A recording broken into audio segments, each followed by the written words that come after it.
year 1989 began as a time of hope and promise. The town of Valdez, located in Prince William Sound and moderated by proximity to ocean waters, escaped the record-low temperatures experienced by much of Alaska, although it had received 220 inches of snowfall in December and January alone. Over 2 feet of snow remained on the ground on the first day of spring, but the temperature was a relatively mild 43 degrees. Dan Lawn lived in Valdez, where he worked for the Alaska Department of Environmental Conservation. Lawn's job was to inspect facility and shipping operations at the terminus of the 800-mile Trans-Alaska Pipeline for the state of Alaska. As far back as 1984, Lawn had observed and reported a troubling pattern of lax oversight and preparedness at the terminal. Among his concerns, the ability to respond to a large oil spill. In the early morning hours of Good Friday, March 24, 1989, U.S. Coast Guard vessel traffic controllers in Valdez received a radio call. Yeah, it's Valdez back. We should be on your radar there. We've fetched up hard to ground north of Goose Island off Bly Reef. And evidently, we get some oil, and we're going to be here for a while. We're approaching the Exxon Valdez.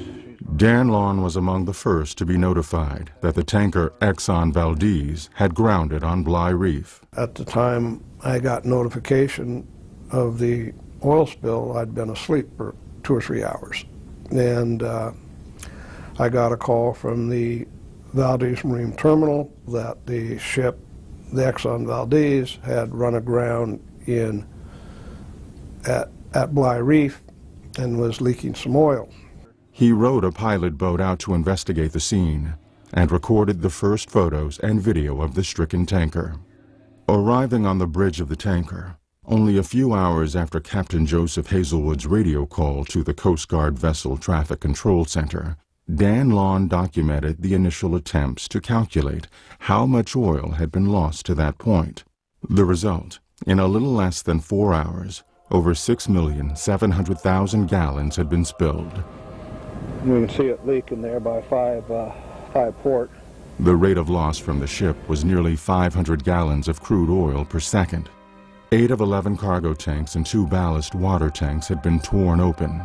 Ultimately, the Exxon Valdez would leak 11.2 million gallons into the waters of Prince William Sound.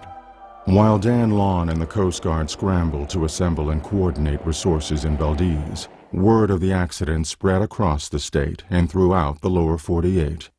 In Seattle, the Hazardous Materials Response Branch of NOAA, the National Oceanic and Atmospheric Administration, was notified early that first morning by the Coast Guard. This group, known as NOAA Hazmat, was created in the 1970s to provide scientific support and guidance during spills of oil and chemicals in the marine environment. Once characterized in a Seattle newspaper as eco-cowboys, NOAA Hazmat had established a reputation for rapid scientific response to environmental disasters. Following a frenetic morning of mobilization, the first wave of NOAA Hazmat responders departed for Alaska. By 7 p.m. March 24th, the first day of the spill, they were on the ground in Valdez and attending a press briefing with the Coast Guard and other response agencies.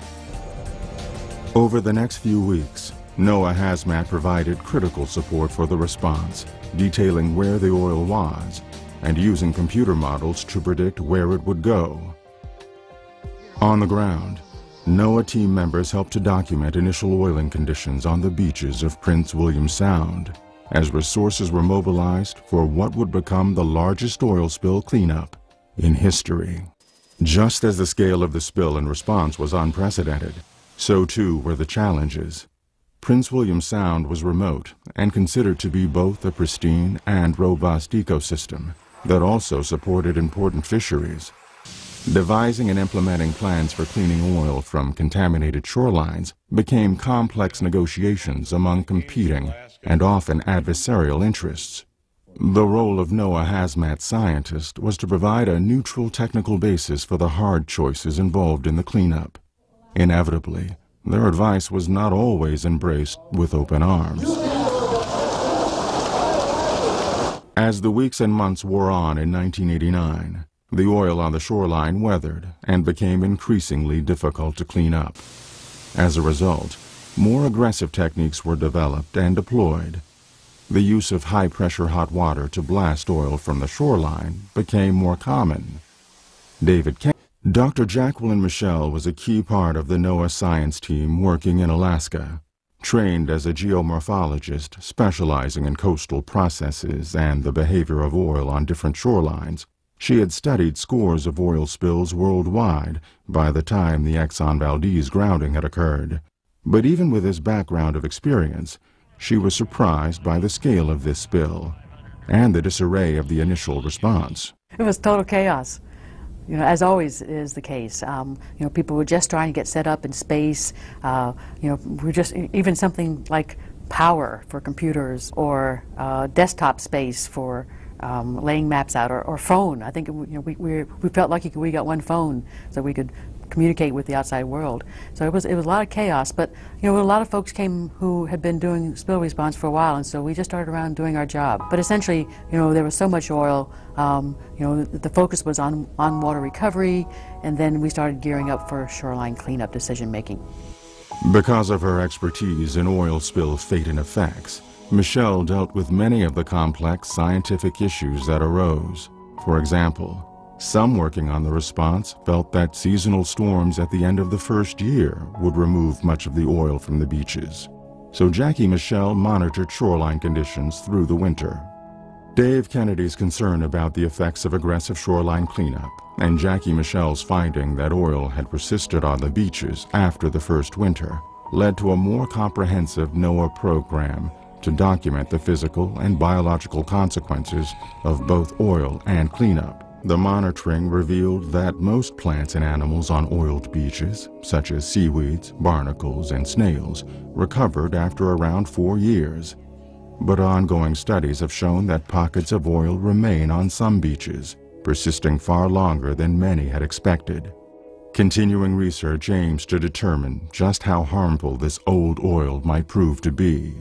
NOAA Hazmat used the results of its studies to improve the guidance it provides during oil spill responses. In addition, the rare opportunity to study an area affected by an oil spill over many years has contributed to our understanding of how a complex ecosystem like Prince William Sound's responds to disturbance, especially in the face of other large-scale changes in the marine environment caused by climate change, sea level rise, ocean acidification, and cataclysmic events like tsunamis and hurricanes. 20 years later, the Exxon Valdez spill still means different things to different people, and it endures as a source of controversy, even as it recedes into history. There's still oil in Prince William Sound 20 years later, and in some places quite a bit. It just happened to be the Exxon Valdez. It just happened to be Exxon's ship. It could have been Arco's, it could have been BP's, it could have been anybody's ship. The reason the spill occurred is the system had deteriorated to the point where oversight was lax. There's a lot of you know, interest in sort of revisiting, you know, 20 years later, what have we learned? What still needs to be done, if anything? I'm starting to see that we're falling back into this complacency that existed before the oil spill.